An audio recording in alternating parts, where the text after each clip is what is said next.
17ই March মঙ্গলবার এই দিন ছিল নিউ কলোনি গ্রামের ছায়ানটার কাছে শীতলা মন্দিরে বড় পুজো। আমি এর আগের ভিডিওতে তোমাদেরকে বলেছি যে চার পুজো হয়, তার মধ্যে মঙ্গলবার দিনটি ছিল বড় পুজোর শেষ দিন। আর এই দিন অনেক কিছুই আয়োজন ছিল, তার মধ্যে ছিল ঐতিহাসিক বাতাসা হরিলুট, যেটা ছিল সন্ধ্যাকালীন। আমি দিনের বেলা সকালবেলা কিন্তু ঠিক 10টার দিকে বেরিয়ে গেছিলাম ধুনা জ্বালানোর জন্য, ব্রত রেখেছিলাম তাই এই মাসাগুলো নিয়েছিলাম। এগুলো নিয়েছিল 25 টাকা, বলছিল 20 টাকা করে। 12টার সময় ছিল ডন্ডি ভাঙা, ভক্তদের প্রচুর ঢল নেমেছিল ডন্ডি ভাঙার জন্য। প্রায় 250 থেকে 300 জন মানুষ ছিল। অনেকেরই মনের বাঞ্ছনা সমস্ত কিছু পূরণ হয়, তারাই এসে ডন্ডি ভাঙে।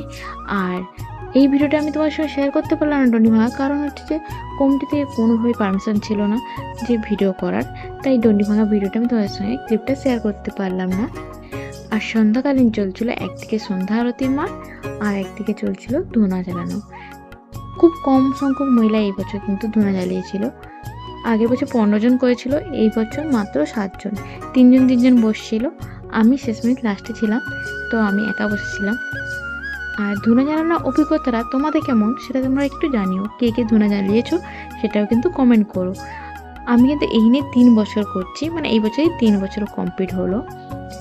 তো প্রথমটা একটু ভয় লাগলেও মাকে প্রণাম করার পর একটা আত্মবিশ্বাস যেরকম জাগবে, সেরকম তোমার মনে হবে অটোমেটিক যে সব ঠিক করে দেবে মা।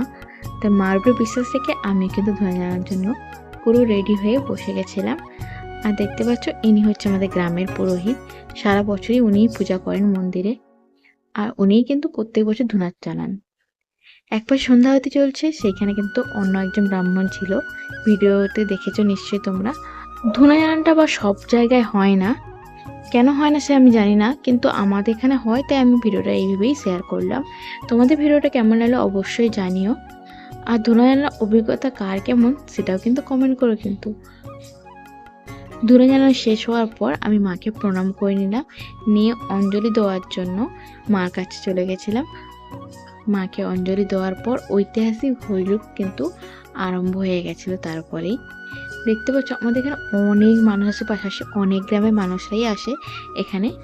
প্রায় কুইন্টাল বাতাসা হইলুট করা হয়। ভক্তরা ছাড়াও কিন্তু পাশাপাশি গ্রামের বাসিন্দারাও আসে এখানে ঐতিহাসিক হইলুটের বাতাসা দিতে আর ছড়াতেও। সবাই খুব আনন্দের সাথে কিন্তু এই টাইমটা আমরা কাটাই। পুজোর শেষ মুহূর্তে আমরা খুবই আনন্দ করি। শেষটা যে এতটাই আনন্দ করে শেষ করি যে আমাদের সত্যি মনে হয় না যে পুজোটা শেষ হয়ে গেল, শেষমেশ আবারও 1 বছর প্রতীক্ষা। তো এই ঐতিহাসিক ভাষা কারা কারা